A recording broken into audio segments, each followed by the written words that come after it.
Right, everyone. What is up?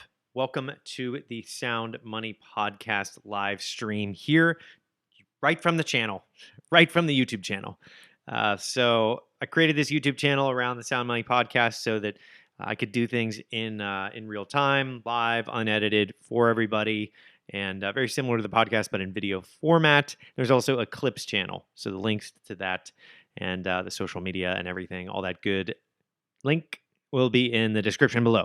And on this episode, I wanted to go through what UBI will do for the economy or what it could do for the economy. And by no means am I endorsing Andrew Yang, but I will say he was an econ major. I'm an econ major. His proposals are very interesting from an economics perspective. So I have been diving into his 100 plus proposals over the past few weeks. Really interested in his proposals and what he is saying about the future around technology, value-added tax, and so on. So today is focusing on universal basic income, mainly because we're literally dealing with when you Google universal basic income, it comes up with Andrew Yang's face. So when you Google it, there's no getting around the fact that you need to discuss who is the front runner in pioneering this on in Washington. So when it comes to UBI, for those that don't know, it is a concept where everyone is awarded a certain amount of money, fiat currency, for the nation state that they belong to, or they are citizens of, that they are citizens of. And as a shareholder, they are receiving almost like a dividend for being a citizen at that country.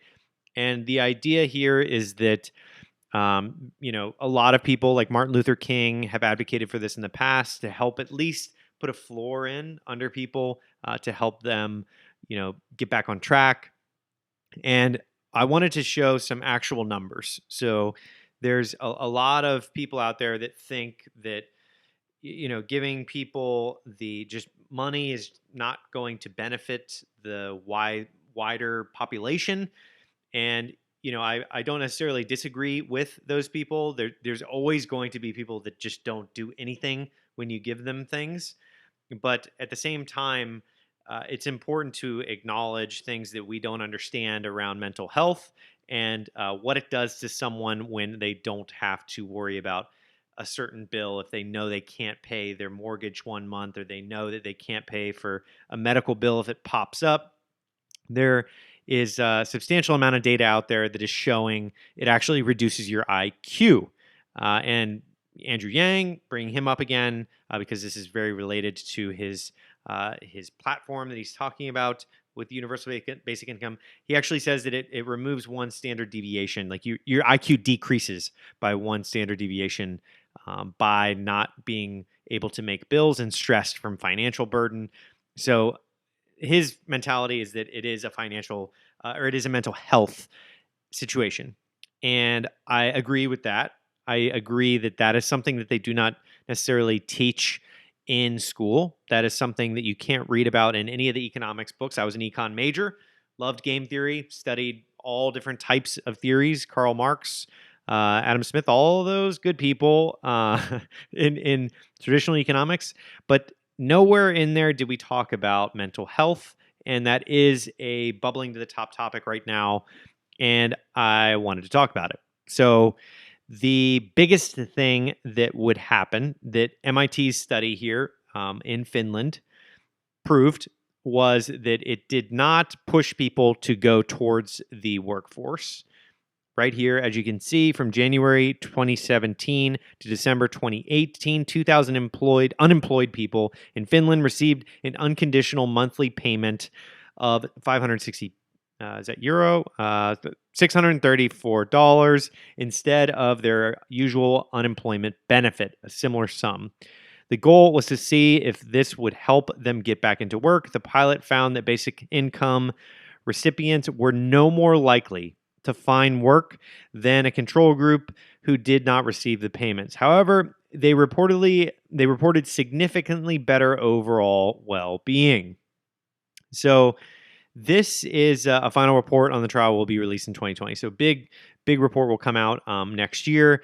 But the idea of giving everyone the same amount every month, unconditionally, basically, you got to be a citizen and you're a shareholder in the country, and we pay for that in different ways. But the mental health concept here is that when people are healthier and they can formulate better thoughts and they can make better decisions and they can make more informed investments, they can make more informed purchases. They're not just burning cash because they are uneducated.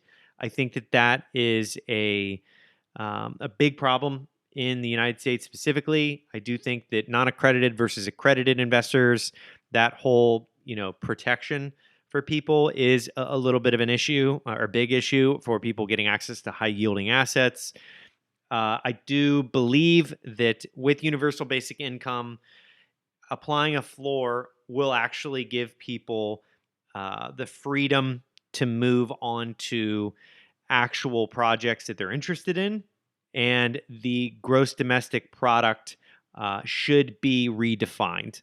And this is another narrative that is coming out of Andrew Yang's platform, where we do need to start measuring different things other than, like our basic import export, or our export in this case, where we're actually we're not cutting it when you have such bad life expectancy rates. Like, we're going down in life expectancy right now. It seems a little sketchy that nothing's really being talked about, nothing really is being done, and there is a lot of job loss going on because it is an industrial revolution with technology that's slowly happening.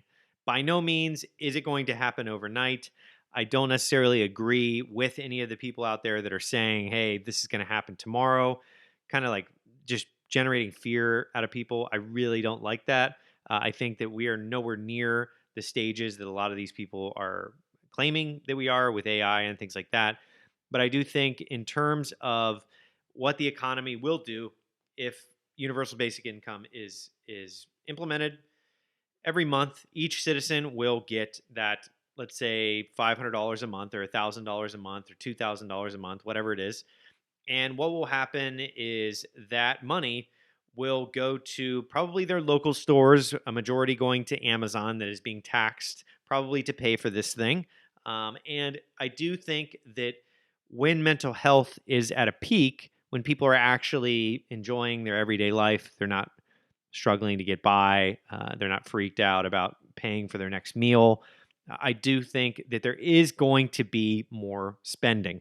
There is going to be substantially more buying power to local shops, which supercharges small businesses actually to compete against something with Amazon or even sit next to them online.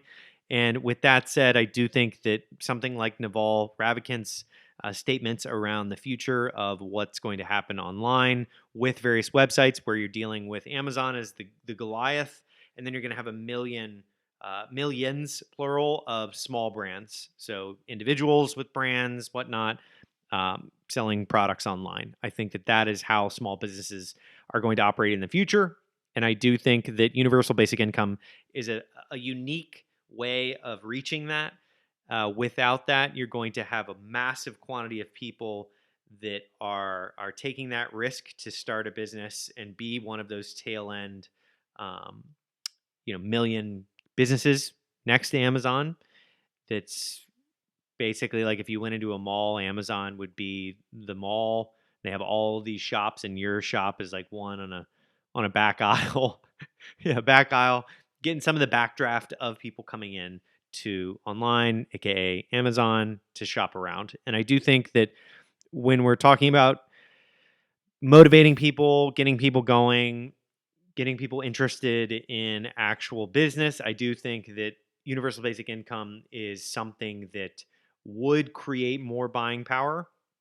But I also think that from an econ perspective, uh, other countries would probably need to, they wouldn't need, but they would follow suit, because the U.S. is a heavy punching state country, uh, and it's been a long day.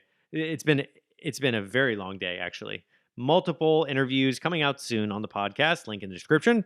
But it has been a very long day, and I am still thinking about universal basic income because it is effectively reimagining how we look at what we're producing in our country, the United States.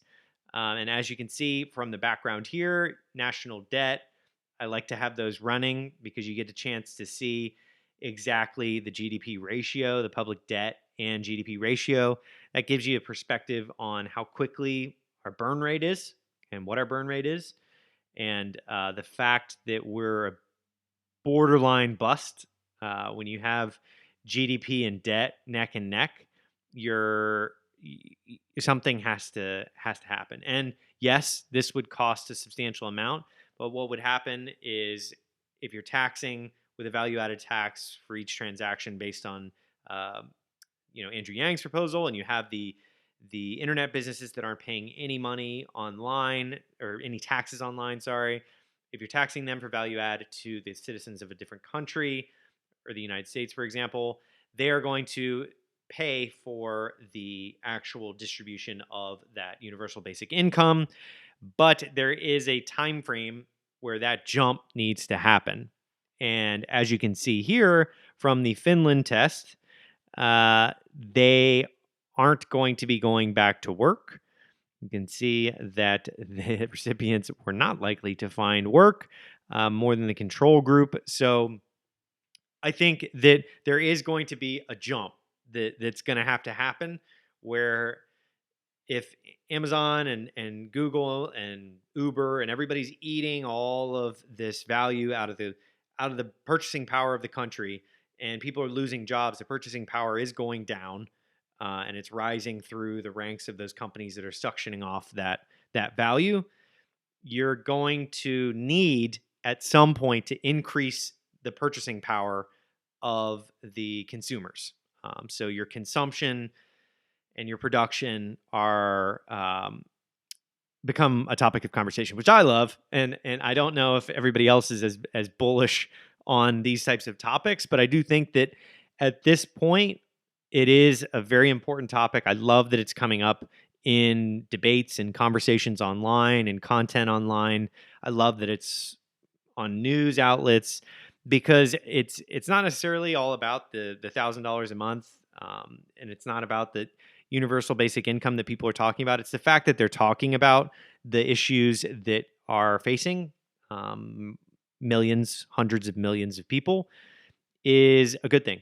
It's a good thing to have conversation around this. So my idea or my thought is that we implement something along the lines of what Naval Ravikant said, where he said, every 10 years, we pay for you to reskill. We pay for you to educate yourself, to pick a trade and learn it. So, over the next, let's say, 60 years that you are alive and in the workforce, you learn 6 different trades every year, no matter how old you are. You can go through and reskill, and you're making $1,000 a month. So you have a base, and that money is spent using your buying power as a consumer. You purchase it through companies that you want to support, and they need to compete for your business. I think that is just raw what it takes. The states need to compete for your business. And also the final point is that people are going to commune together. People are going to live in big homes. They're going to move in together. Let's say 10 single mothers move in together and pool their resources together. That's $120,000 a year made through their universal basic income. And they could start a business in that house and generate some additional income on top of that. Or they could make multiple businesses. 10 people is a lot of people living in one house and stretching resources and whatnot. So I do think there is some brilliance in the poverty line being $12,000 or $12,500. So it's $500 below the poverty line. And there is also, so people actually have to work to get above that. And I do think that there is some brilliance around what will happen when people start communing together. People will start living together. People will start aggregating resources together. And when people are aggregating resources, you're going to get production. And when you get production, you get some pretty sweet innovation that can actually probably help solve the problem faster and create more opportunity. Because there is a very important thing that people are saying online right now that I will say once again, is that equal opportunity is a must. Everyone should be fighting for equal opportunity for everybody, no matter where you are. Everybody should have equal opportunity, no doubt.